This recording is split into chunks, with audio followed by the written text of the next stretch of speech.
Let's just jump right back where we were at. We were talking about when did it start coming to fruition of you starting to change, brother? What were the things that started making change happen to your life while you were in? For real, I ain't like, I just wanted to I don't know, I got tired of living how I was living for real. Like, everything I was going through, it was just like nerve wracking. It was like sitting in the hole, just being in a single man cell for 8 months straight. I was just like, I just wanted to do something different, and I figured like I had been through so much stuff in my life. I'm like, so if I could change, I could show everybody. Like, I could show all the other people that's in the situations that I'm in that they could change too. You know, like it ain't never too late. Mm-hmm. Like, so I was in the cell and I was working out, and I was just thinking like, what can I do to change for real? And I was like, I'm good at fighting, so. And I was like, I don't know, I just been fighting my whole life. So I was like, first I was like, I'm gonna do MMA, UFC. Mm-hmm. So I started like training myself for that inside the cell, just working out all day, every day, shadow boxing, doing stuff like that. Then like, I don't know, I just had it locked in my head from that moment forward. Like when I was in the hole, from that moment forward, I was just like, I'm done. What? Okay, all right. There's always a trigger. Yeah. What really took you to saying, you know what, I can't keep living like this, man? What were the things that triggered that? I lost everybody. Like, I ain't have nobody. Like, and then I ain't have nobody. I just felt like in the deepest, darkest place in my life. Like you only get, like, not talking to my family, not having I feel like nobody ain't even care about me for real. Like, you only get one phone call every 30 days. Mm-hmm. And then it's like, when I would try to call my family, it's like they would, like, I don't know, I just feel like nobody even, like, I just fell off the face of the earth. That's how I felt. Like, when I would call, it's just like, oh, hey, what's going on? What's up? Like, I don't know, I just felt like, you know, I could have been dead, anything. Nobody ain't even realized. I don't know, I just... So you end up getting loneliness and despair and just felt though nobody cared no more? Yeah. And that jail, like, the hole really broke me for real. Like, just... The walls caved in? Yeah. I ain't even gonna front. Like, the whole, that's what really did it. I feel like that long period and that long stretch, cause I just, like, it got so crazy. Like, I would just like start pacing back and forth. I was talking to myself. You know how sometimes they say they can lock your body up, but they can't lock your mind up. Mm-hmm. Like, I would get so deep into my thoughts. I would get so deep into my thoughts. Like, I would be in jail, but in my head, I would be like somewhere like way far out on the beach, something, just chilling. Like, and I would really feel free. Like, that's how deep into my brain I used to go. And I would just like make up stuff inside of my head, scenarios outside of jail, like just being somewhere and just like just doing whatever it is I wanted to do, and I would just be free. And that's how, and it felt real. I would just get that deep into my head, like. That's amazing. Yeah, like it would be crazy. Like, I ain't believing it till I started like really going deep into meditation and just escaping that shit. So you started thinking about your life, and so at this point you've been in for about how long now? At that point, I've been in for like let me see.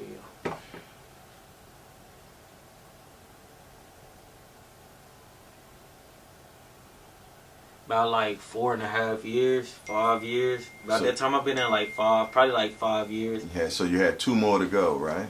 Yeah, I've been in 5. Yeah, I had 2 more. Well, I've been in like 4.5 because once I got out the hole at Crossroads, I had to do a year at a maximum security before my level could drop back down to like a medium. Mm-hmm. So yeah. Well, I say yeah, I probably had like, I know I did a year at Crossroads, and then I did like a 1.5 years at another medium level camp. Mm-hmm. And I stayed out of trouble for that last. Once I said I want to fight, I want to go far with fighting. Mm-hmm. Then I made my mind up, and when I got out the hole, I was just nothing but work out, eat, work out, eat, stay out of trouble. I mean, I still got into a couple more fights Mm-hmm. throughout it, but I feel like God was on my side along what I wanted to do. So when I would get into fights, I would like get away with it them little couple of times instead of getting caught. Yeah, nah, I ain't get no tickets for nothing. Cause it would happen so quick, and so it'd just be so smooth, and it'd be like I don't know, it was just crazy. Like, and then I started minding my own business and staying to myself. Like I really started to mature at a different level. So it was like once I started staying to myself and just staying locked in on, like I felt like if somebody was causing a problem with me, it had to be because they was tripping, not because of me. You feel me? Right. So you in the wrong. You feel me? Cause I ain't on shit for real. You know, I'm just working out. And that's like that. When I was in the hole, that's when I made my mind up that I wanted to change. When I went to a maximum security. So then you just started working out all the time. So you had a purpose now. Yeah, I felt like I had a purpose. You had a purpose, and you had newfound. Yeah. You know, and yeah. And when you're finally getting on those phone calls with family and you're telling them that you're changing and stuff, what do you hear back from them? I ain't even used to talk to them about that for real. I ain't even okay. I barely even used to talk to anybody for real. Like as time went on, people just grow distance and it just become like they world, your world.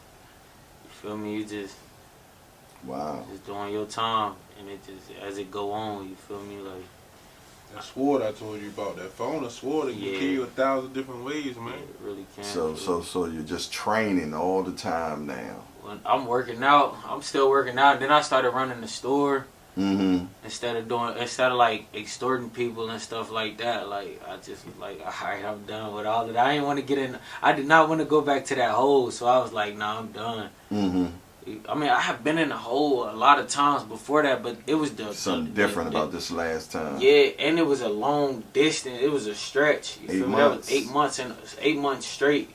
You know, you only come out 23-1, right? Nah, that's in jail. In prison, ain't no 23-1. In prison, you only get 3 hours out a week. Yeah, you only get 3 hours out a week. 15-minute showers every 3 days. Wow. Yeah, so that was like that really hit different for real. So it was just like I was just all the way out the way after that. I was like, nah, I'm done. Yeah. Wow. So now you're working out every day. You know, you're staying focused. You know. I mean, I did my best to stay focused. I still got into stuff. You know, it's prison, so you're gonna get into stuff. Situations still occurs. You know, like then when you've been in there for a while, you got new people coming in. They want to prove theyself and end up bad for them, you know. You gotta do what you gotta do sometimes. When did you totally realize that, you know what, I might be alright fighting? I think I can, you know.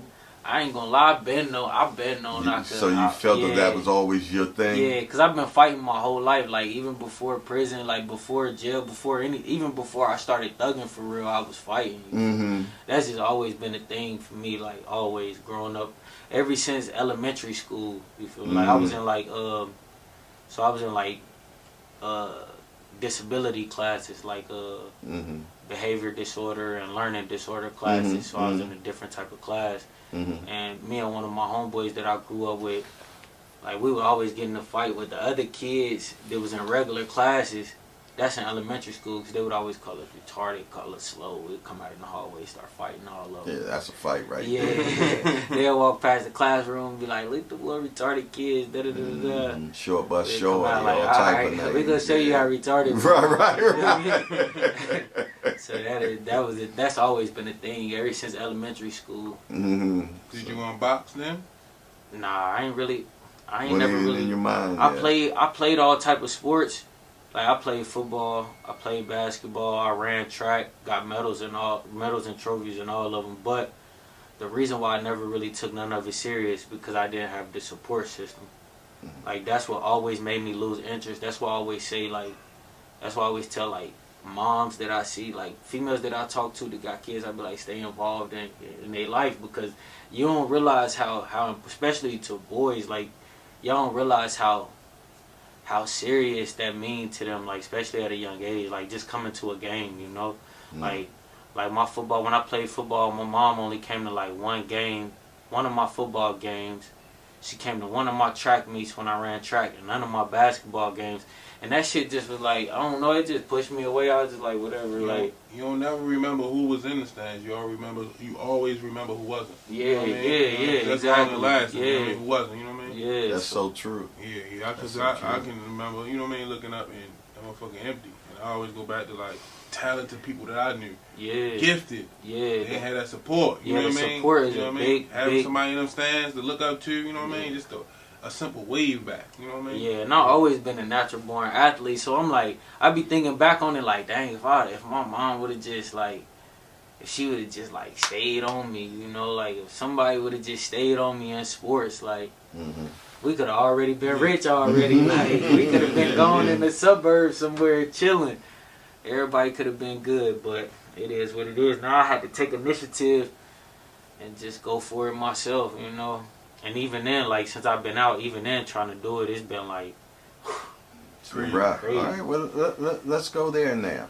You're getting out. Yeah. You're getting out. What is your support system? And when you first get out, take us there. Take us there. All the thoughts and everything, the emotions and everything.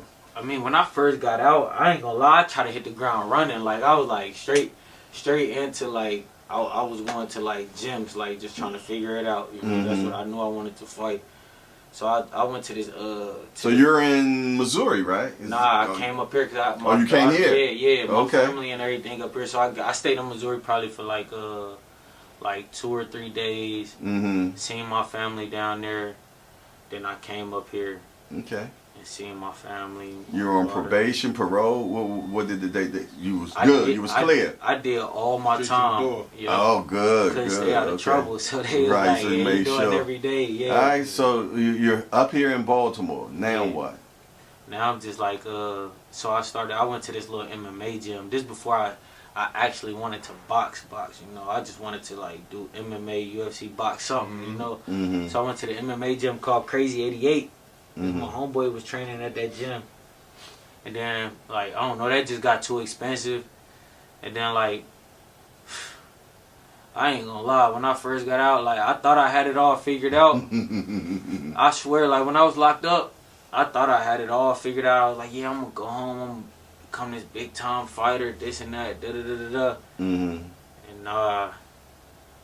you coming into a whole new world, you know what I mean? Technology, everything, you know what I mean? It's a big jump, you know what I mean? You gotta make an adjustment. Yeah, it was like, then coming from being, like, you get locked up at such a young age, then jumping back out into the world. I was like 220 when I came home, you feel me? I was a big boy, you feel me? Like, yeah. 220, how tall are you? I'm like 5'7", 5'8", wow. something like that, you know? So I was a man, big boy. Yeah, like... So like, but in my head, I'm not even realizing like you left the world at 16 years old. So basically, in your head, you still like out here, you're still a 16-year-old in the world. You know, you don't know how. I didn't even know how to go pay bill, nothing. I didn't know how to do nothing. You feel me? I'm walking in the phone store with my little cousin, and they like, yeah, you owe da da da. I'm like, I owe what? Like, I don't know. It was just crazy. Like, it was just like my brain just like, I don't know. It's just. They need like a program to help you like readjust back into the world, especially when you go from like a big distance, like a big gap like that, like from a child to an adult, and just throw you back out there like, all right, nigga, go swim. You feel me? Like that's real though. Yeah. I mean, what you're saying is so important. They need some type of transitional homes and that teach you life skills and all those things that prepare you. Because like you said, you went in at 16. Yeah. You know what I'm saying? And they say whatever time you go in, when you come back out, that's where your emotional level is, you know. So I basically was just a big ass kid coming into the world, you know. So it was just crazy. I didn't know how to fill out applications. I didn't know how to work the phone. I didn't know how to do nothing. Nothing at all. I literally didn't know how to do nothing. And then like, so who was there for you when you got out?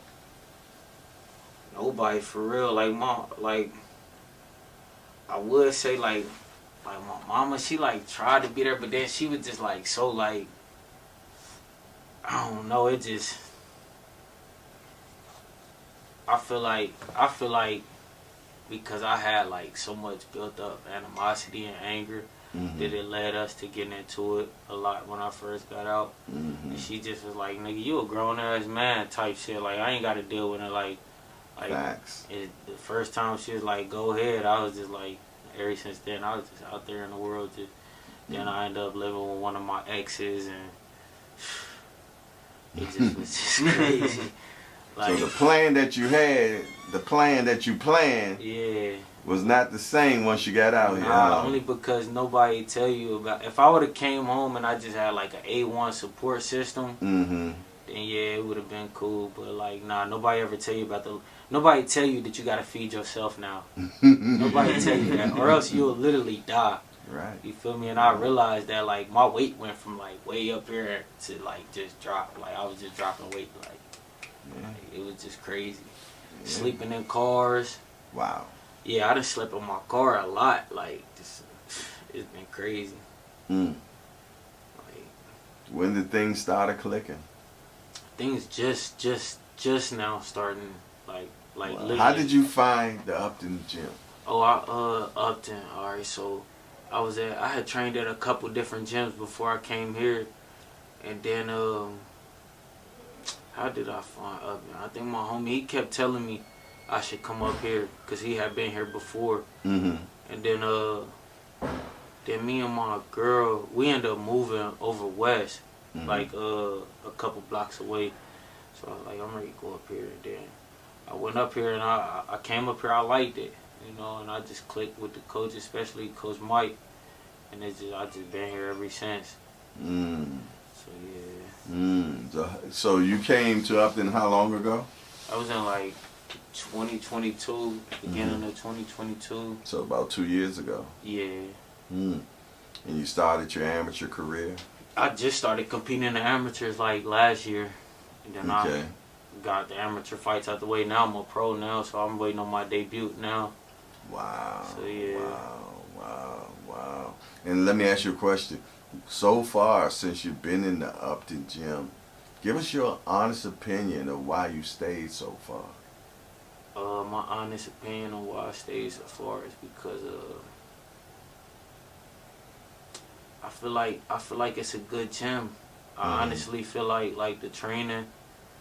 I feel like the training is a different type of training, and I feel like they can like help you like go far in your career if you take it serious. It's all on what you put into it.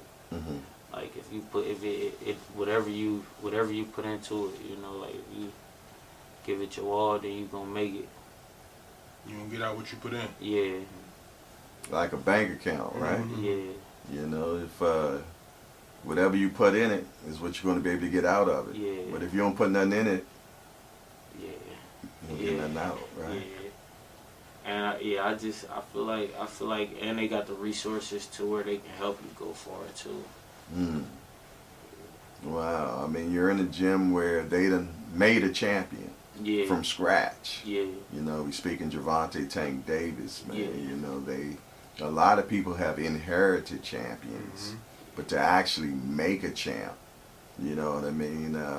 That ain't something easy. Yeah. You know, so they definitely got the blueprint. And you're in a gym where the coaches actually care. Yeah. You're not just a number to them. Yeah. You know what I mean? They care more about you being a productive person in society than you being a world champion. They want to make sure they help develop a man. You know what I'm saying? I think that's the blessing of being here at the Upton gym. Alright, well listen there. We got one more episode to go. So we're going to end this one right here. And we're going to move I put on for this, yeah. And I understand that this shit wasn't easy, but nigga, we did it, yeah. And all them hoes and all them niggas that wasn't fucking with us now.